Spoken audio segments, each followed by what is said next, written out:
Hello students. સો આજે આપણો નવો ટોપિક વિદ્યુત ફ્લક્સ વિશે આજે આપણે આગળ ભણીશું. ઓકે, સો વિદ્યુત ફ્લક્સ એટલે શું? વિદ્યુત ફ્લક્સ કે જેની સંજ્ઞા ફાઈ તરીકે ઓળખવામાં આવે છે, અને આ વિદ્યુત ફ્લક્સ જે છે એ અદિશ રાશિ છે. હવે વિદ્યુત ફ્લક્સ એટલે શું? તો વિદ્યુત ફ્લક્સ એટલે કે આપેલ બિંદુ પાસેનું ક્ષેત્ર એટલે તે બિંદુ પાસે ક્ષેત્રને લંબ રૂપે મૂકેલા એકમ ક્ષેત્રફળવાળા પૃષ્ઠમાંથી પસાર થતી ક્ષેત્ર રેખાઓની સંખ્યા. ઓકે, વ્યાખ્યા થઈ. હું તમને અહીંયા આગળ આની પરથી સમજાવું છું. સપોઝ આ કોઈ એક સમતલ છે. હવે આ જે સમતલ અહીંયા આગળ તમને આપેલું છે, તો આ સમતલને હું સપોઝ આ રીતે રાખું છું. જ્યારે આને આપણે આ રીતે રાખીશું ત્યારે એ વખતે આ સમતલને લંબ રૂપે એમાંથી પસાર થતી વિદ્યુત ક્ષેત્રની રેખાઓ કેટલી છે, એની સંખ્યા કેટલી છે, એને જ વિદ્યુત ફ્લક્સ કહેવામાં આવે છે.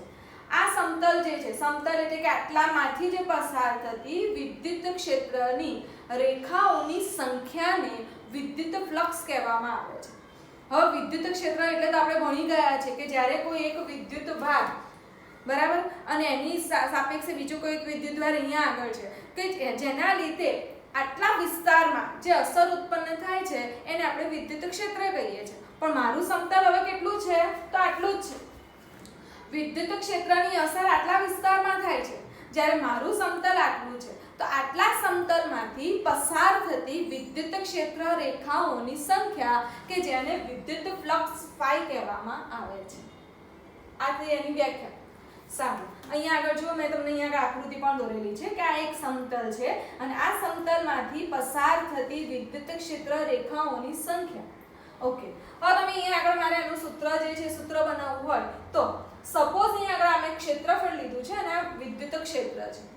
ક્ષેત્રફળ, એકમ ક્ષેત્રફળ જ્યારે લઈએ ત્યારે એનું વિદ્યુત ક્ષેત્ર કેટલું લીધું? તો E જેટલું લીધું છે. એકમ ક્ષેત્રફળ હોય ત્યારે જો એનું વિદ્યુત ક્ષેત્ર E હોય તો ડેલ્ટા S જેટલો ક્ષેત્રફળ હોય ત્યારે એ વખતે એમાંથી પસાર થતી વિદ્યુત ક્ષેત્ર રેખાઓ કેટલી? તો અહીંયા આગળ એને આપણે શું કહીએ છીએ? ફાઈ કહીએ છીએ. તો આ phi that is equals to E into delta S. Phi અહીંયા આગળ ખબર છે ને, delta S into E upon this. આ જે છે શું છે? એકમ ક્ષેત્રફળ. ક્ષેત્રફળ એકમ લીધું છે એટલે કે એક એકમ આવશે. So phi that is equals to delta S into E upon 1 એટલે કે ફાઈ બરાબર E ઇન્ટુ ડેલ્ટા S. પણ આ ક્યારે સંભવ થશે? તો ભાઈ જ્યારે અહીંયા આગળ આપણને એક પરિમાણમાં આપેલું હશે ત્યારે આ વસ્તુ પોસિબલ છે. પણ જો તમને અહીંયા આગળ સમતલ એ ત્રિપરિમાણ કે દ્વિપરિમાણમાં તમને આપેલું હોય તો ત્યારે હવે આપણે શું કરીશું? તો એના માટે પછી આપણે અહીંયા આગળ જોઈશું. તો હવે એના માટે અહીંયા જુઓ કે સપોઝ હવે આ જે સમતલ જે છે, આ સમતલને મેં પહેલા આમ રાખી દીધું. હવે એ સમતલને હું સહેજ આ સાઈડ ફેરવું છું. જો સમતલ મારું આ રીતના હોય, સમતલ આ રીતના છે એટલે કે જો અહીંયા આકૃતિમાં મેં દર્શાવ્યું છે, સમતલ આ રીતનું છે, વિદ્યુત ક્ષેત્ર રેખાઓ જે છે એની દિશા અહીંયાથી આ સાઈડ છે. પણ હવે આ જે સમતલ જે છે એનું ક્ષેત્રફળ કઈ દિશામાં હશે? તો ક્ષેત્રફળ હંમેશા સમતલને લંબ દિશામાં હોય છે. તો ક્ષેત્રફળ હંમેશા એને લંબ દિશા હોય એટલે કે આને લંબ દિશા અહીંયાથી આમ થઈ ગઈ. જો મેં આકૃતિમાં દર્શાવ્યું છે, ક્ષેત્રફળની દિશા શું થઈ? સમતલને અહીંયાથી લંબ, પણ વિદ્યુત ક્ષેત્રની દિશા તો કઈ છે? આ જ દિશા છે. તો હવે ત્યારે એ બંને વચ્ચે શું થશે? આટલો કંઈક ખૂણો બન્યો છે. એ ખૂણાને આપણે લઈ લઈશું થીટા તરીકે. જો એ ખૂણો થીટા હોય તો હવે ફાઈનું સૂત્ર જે છે એ શું થશે? કેમ કે બંનેને આપણે એક જ દિશામાં લેવાના છે, E અને ડેલ્ટા S. પણ ડેલ્ટા S કઈ દિશામાં છે? અહીંયાથી આ દિશામાં. એનો મતલબ કે મારે હવે ડેલ્ટા S નો એવો ઘટક શોધવાનો કે જે E ની દિશામાં જ હોય. તો હવે એનો મારે ઘટક શોધવા માટે અહીંયાથી હું E ઉપર એક લંબ દોરીશ. જો E ઉપર હું લંબ દોરું તો અહીંયા આગળ આને કહેવાશે પાસેની દિશા, આને કહેવાશે સામેની બાજુ. પાસેની બાજુ અને સામેની બાજુ. પાસેની બાજુ જે છે એ શોધવું હોય તો આપણે કહીએ છીએ ને cos થીટા પાસેની બાજુ એટલે કે cos થીટા અને સામેની બાજુ એટલે કે sin થીટા બરાબર તો અહીંયા આગળ આ પાસેની બાજુ મારે શોધવા માટે શું કરવાનું તો ભાઈ કર્ણ ગુણ્યા cos થીટા કર્ણ મારો કેટલો છે ડેલ્ટા s ક્ષેત્રફળ આ મારો કર્ણ છે ડેલ્ટા s છે તો ભાઈ આ મારી પાસેની બાજુ થશે અહીંયા આગળ ડેલ્ટા s cos થીટા બરાબર તો હવે અહીંયા આગળ એની પરથી સૂત્ર phi that is equals to હવે જો તમે E અને ક્ષેત્રફળ વિદ્યુત ક્ષેત્ર અને ક્ષેત્રફળ બંને એક જ દિશામાં એક ઘટક આનો કયો છે ડેલ્ટા s cos થીટા અને એક વિદ્યુત ક્ષેત્ર E તો phi that is equals to E delta s cos theta અહીંયા આગળ સેમ જ રીતે ક્ષેત્રફળ જે છે એકમ લીધું છે ત્યારે વિદ્યુત ક્ષેત્ર E છે હવે ક્ષેત્રફળ કેટલું લેવાનું છે ડેલ્ટા s cos થીટા ત્યારે phi that is equals to E delta s cos theta okay now હવે આપણે આગળ ભણી ગયા છે 11મા ધોરણમાં 11મા ધોરણમાં ભણી ગયા કે ભાઈ જ્યારે પણ cos થીટા આવે છે cos થીટા અને sin થીટા વાળું આપણે ભણી ગયા છે ત્યારે જ્યારે cos થીટા અહીંયા આગળ આવશે તો cos થીટા કાઢી નાખું તો બંને વચ્ચે જે ગુણાકાર હશે એ ગુણાકારને આપણે કયો ગુણાકાર કહીએ છીએ તે ગુણાકારને અદિશ ગુણાકાર અથવા તો ડોટ ગુણાકાર કહેવામાં આવે છે તો આ cos થીટા મેં કાઢી નાખ્યા છે ત્યારે phi that is equals to સદિશ E ડોટ ડેલ્ટા s તો આ થયું અહીંયા આગળ વિદ્યુત ફ્લક્સ માટેનું સૂત્ર ક્યારે કે જ્યારે બંને વચ્ચે કોઈ ખૂણો બનતો હોય એ વખતે ત્રિપરિમાણ કે ત્રિપરિમાણમાં હોય એ વખતે સારું હવે આ phi જે છે તો phi પરથી વિદ્યુત ફ્લક્સનો એકમ શું થાય તો વિદ્યુત ફ્લક્સનો એકમ થશે ન્યૂટન મીટર સ્ક્વેર પર કુલમ્બ હવે આ સૂત્ર જે છે ક્યાંથી આવ્યું છે તો અહીંયા આગળ તમે જો E ને આપણે શું કહીએ છીએ વિદ્યુત ક્ષેત્ર જે છે એનું સૂત્ર આગળ ભણી ગયા F that is equals to Q into E so E that is equals to F upon Q so E જે છે એનો એકમ એની પરથી F એટલે કે ન્યૂટન Q એટલે કે કુલમ્બ તો ન્યૂટન into મીટર સ્ક્વેર પર કુલમ્બ અધરવાઇઝ બીજો એનો એકમ થશે વોલ્ટ into મીટર બરાબર આ એના બે એકમ છે આની પરથી એનું પારિમાણિક સૂત્ર થશે m1 L3 T - 3 A - 1 હવે આપણે 11મા ધોરણમાં ભણી ગયા છે કેવી રીતે પારિમાણિક સૂત્ર શોધવાનું છે સૂત્ર અને એકમ પરથી પારિમાણિક સૂત્ર તમારે શોધવાનું તો phi માટેનું પારિમાણિક સૂત્ર થશે m1 L3 T - 3 A - 1 okay સારું હવે અહીંયા આગળ આપણને એના ખાસ કિસ્સાઓ આપેલા છે ખાસ કિસ્સાઓમાં પહેલો કિસ્સો જો E અને ડેલ્ટા S બંને એક જ દિશામાં હોય એટલે કે આ મારું જે સમતલ જે છે એ આ રીતના છે ત્યારે વિદ્યુત ક્ષેત્રની દિશા તો અહીંયાથી આ દિશામાં જ છે સમતલ આમ છે તો ક્ષેત્રફળની દિશા પણ કઈ થઈ આ જ દિશામાં છે એનો મતલબ કે વિદ્યુત ક્ષેત્ર અને ક્ષેત્રફળ બંને એક જ દિશામાં હોય ત્યારે એ વખતે E that is parallel to delta S હવે આપણને ખબર છે કે બંને એક જ દિશામાં હોય તો બંને વચ્ચે કોઈ ખૂણો બને ના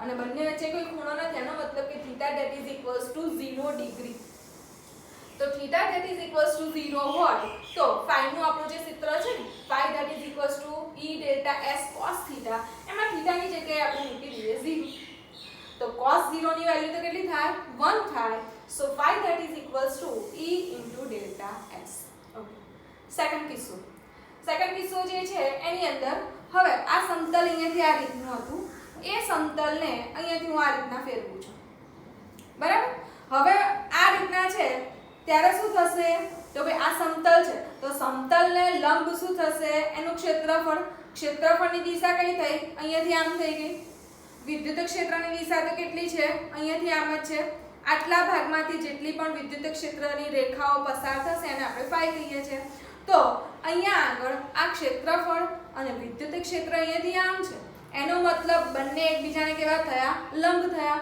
બંને જો એકબીજાને લંબ થાય સો E લંબ ડેલ્ટા S લંબ એટલે કે θ બરાબર 90 degree so phi that is equals to E delta S cos 90 degree પણ cos 90 ની value 0 so phi that is equals to 0 થશે ઓકે નેક્સ્ટ થર્ડ નંબર જો હવે સમતલ જે છે એને હું આ રીતે ફેરવી દઉં બરાબર પહેલા આમ હતું, એને 90 ડિગ્રીએ ફેરવ્યું. હવે હું એને આ રીતના ફેરવું છું. હવે આ જે મારું સમતલ જે છે, તો હવે એનું ક્ષેત્રફળ કઈ દિશામાં થશે? અહીંયાથી આ દિશામાં થશે. ક્ષેત્રફળ આ દિશામાં થશે, વિદ્યુત ક્ષેત્રની દિશા અહીંયાથી આ દિશામાં છે. એનો મતલબ બંને એકબીજાને શું થયા? પરસ્પર વિરુદ્ધ દિશામાં થયા. બંને એકબીજાને પરસ્પર વિરુદ્ધ દિશામાં થશે. એક આ દિશા, બીજી અહીંયાથી આ દિશા. તો θ that is equals to 180 degree, અને 180 ડિગ્રી હોય so phi that is equals to E delta S cos 180 degree. પણ cos 180 ની વેલ્યુ કેટલી થશે? -1. so phi that is equals to minus E delta S. તો હવે તમે અહીં આગળ જોઈ લીધું, phi વિદ્યુત ફ્લક્સ કે જે ધન પણ હોઈ શકે, શૂન્ય પણ હોઈ શકે અને ઋણ પણ હોઈ શકે છે. તો આ ટોપિક થયો આપણો વિદ્યુત ફ્લક્સ. ઓકે, હવે નાવ આપણો નેક્સ્ટ ટોપિક જે છે એ છે વિદ્યુત ડાયપોલ. વિદ્યુત કે જે આપણે ભણી ગયા, ડાયપોલ. ડાય એટલે કે બે અથવા તો દ્વિ, અને પોલ કે જેને આપણે ધ્રુવ કહીએ છીએ, એટલે કે એને દ્વિધ્રુવી પણ કહેવામાં આવે છે. ડાય બે લેવાના છે, ધ્રુવ કે જેને આપણે વિદ્યુત ભાર કહીએ છીએ, એટલે કે બે વિદ્યુત ભાર. બરાબર? તો હવે એની પરથી અહીંયા આગળ તમે આકૃતિમાં જો, એક વિદ્યુત ભાર કે જે મેં અહીંયા આગળ લીધો છે નેગેટિવ, બીજો વિદ્યુત ભાર કે જેને મેં લીધો છે પોઝિટિવ. તો બે વિદ્યુત ભાર કેવા છે? સમાન મૂલ્યના છે. એકનો જે છે -q અને એક +q છે. સમાન મૂલ્યના પણ પરસ્પર વિરુદ્ધ એટલે કે વિજાતીય.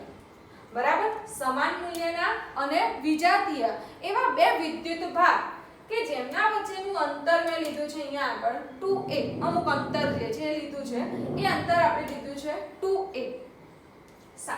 તેની પરથી એની વ્યાખ્યા જોઈએ કે એકબીજાથી આ બે વિદ્યુત ભાર આપેલા છે, એકબીજાથી અમુક અંતરે, એ અમુક અંતરને મેં અહીંયા આગળ 2a તરીકે લીધેલા છે.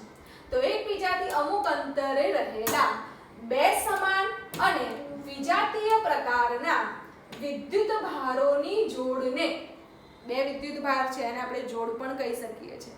તો આ બે વિદ્યુત ભારોની જોડને વિદ્યુત ડાયપોલ કહેવામાં આવે છે. ફરીથી, એકબીજાથી અમુક અંતરે રહેલા બે સમાન અને વિજાતીય પ્રકારના વિદ્યુત ભારોની જોડને વિદ્યુત ડાયપોલ કહેવામાં આવે છે. હવે આ જે વિદ્યુત ડાયપોલ, બે વિદ્યુત ભાર મેં મૂકેલા છે, વચ્ચે O કે જેને એનું કેન્દ્ર કહેવામાં આવે છે, ડાયપોલનું કેન્દ્ર O તરીકે ઓળખવામાં આવે છે. ઓકે, હવે એના પછી વિદ્યુત ડાયપોલનો કુલ વિદ્યુત ભાર કેટલો હોય છે? 0. એક -q અને એક +q, તો કુલ વિદ્યુત ભાર કેટલો થયો? 0. પણ વિદ્યુત ડાયપોલનું વિદ્યુત ક્ષેત્ર 0 હોતું નથી. કેમ? કેમ કે બંનેના સ્થાન કેવા છે? અલગ અલગ છે. બંને વચ્ચેના અંતર જે છે અલગ અલગ છે, અને બંનેના સ્થાન અલગ અલગ હોય તો એનું વિદ્યુત ક્ષેત્ર 0 હોય છે. MCQ માં ઘણી વખત પૂછાય છે કે ભાઈ વિદ્યુત ડાયપોલનો કુલ વિદ્યુત ભાર 0 હોય છે, પણ એનું વિદ્યુત ક્ષેત્ર 0 હોતું નથી. ઓકે, વિદ્યુત ડાયપોલની દિશાની વાત કરીએ તો વિદ્યુત ડાયપોલની દિશા એ -q થી તો +q તરફની હોય છે, એટલે કે ઋણ વિદ્યુત ભારથી તો ધન વિદ્યુત ભાર તરફની હોય છે. હવે આ જે આખી રચના જે છે, આની પરથી આપણને એક રાશિ બીજી મળી છે, એને આપણે વિદ્યુત ડાયપોલ મોમેન્ટ કહીએ છીએ. આ વિદ્યુત ડાયપોલ મોમેન્ટ જે છે એની સંજ્ઞા સ્મોલ p છે, સ્મોલ p. અને વિદ્યુત ડાયપોલ એ સદિશ રાશિ છે. એનું સૂત્ર થશે સદિશ p that is equals to 2a into માનાંકમાં q લીધા છે. ચાલો, તો પહેલા આપણે એની જે છે આ સૂત્ર જોયું, તો સૂત્ર પરથી જ આપણે એની વ્યાખ્યા લખવાની છે. સૂત્ર પરથી જ આપણે એની વ્યાખ્યા લખવાની છે, અને આકૃતિ પરથી આપણે એનું સૂત્ર આવ્યું છે. આકૃતિમાં બે વિદ્યુતભાર લીધેલા છે, બંને વચ્ચેનું અંતર કેટલું છે? 2a. તો બંને વચ્ચેનું અંતર એટલે કે 2a, અને બંનેમાંથી કોઈ પણ એક પરનો વિદ્યુતભાર, બેમાંથી કોઈ એક પરનો વિદ્યુતભાર માનાંકમાં લીધેલો છે, એટલે તમે -q લો કે +q લો. બરાબર? તો આકૃતિ પરથી વિદ્યુત ડાયપોલ મોમેન્ટ p માટેનું સૂત્ર સદિશ p that is equals to 2a into માનાંકમાં q. Okay, તો હવે એની વ્યાખ્યા જોઈ લઈએ.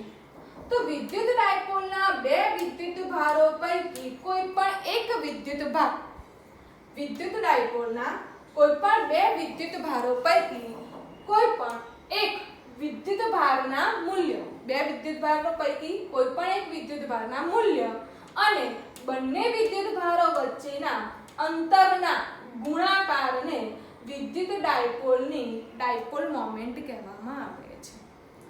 બંને વિદ્યુત ભાર પૈકીના કોઈ પણ એક વિદ્યુત ભારનું મૂલ્ય માનાંકમાં અને બંને વિદ્યુત ભારો વચ્ચેના અંતરના ગુણાકારને વિદ્યુત ડાયપોલની ડાયપોલ મોમેન્ટ કહેવામાં આવે છે. એટલે કે સદિશ P that is equals to 2a into માનાંકમાં k. Dipole moment કે જેનો એકમ થશે કુલમ ઇન્ટુ મીટર. ધ્યાન રાખજો અહીંયા આગળ સેન્ટીમીટર નથી, કુલમ ઇન્ટુ મીટર. 2a કે જે અંતર છે, અંતરનો એકમ શું થશે ભાઈ? મીટર થશે. q એ શું છે? વિદ્યુત ભાર. વિદ્યુત ભારનો એકમ શું થશે? કુલમ. તો coulomb into metre. Otherwise q that is equals to શું થશે? I into t એટલે કે એમ્પિયર ઇન્ટુ સેકન્ડ અને મીટર. તો ભાઈ અહીંયા આગળ વિદ્યુત ડાયપોલ મોમેન્ટ કે જેનો એકમ થશે કુલમ ઇન્ટુ મીટર અથવા ampere into second into metre. એની પરથી આનું પારિમાણિક સૂત્ર m0 L1 T1 A1. જો q ના ફોર્મમાં MCQ ની અંદર તમને વિદ્યુત ડાયપોલ મોમેન્ટ કે જેનું MCQ માં તમારે ચારેમાંથી આ ઓપ્શન આપેલો નથી, જો q ના સ્વરૂપમાં કીધું હોય તો m0 L1 T0 q1 થશે. તો આજે આપણે આ લેક્ચરની અંદર બે ટોપિક ભણ્યા છે, વિદ્યુત ફ્લક્સ અને વિદ્યુત dipole moment. Okay, thank you.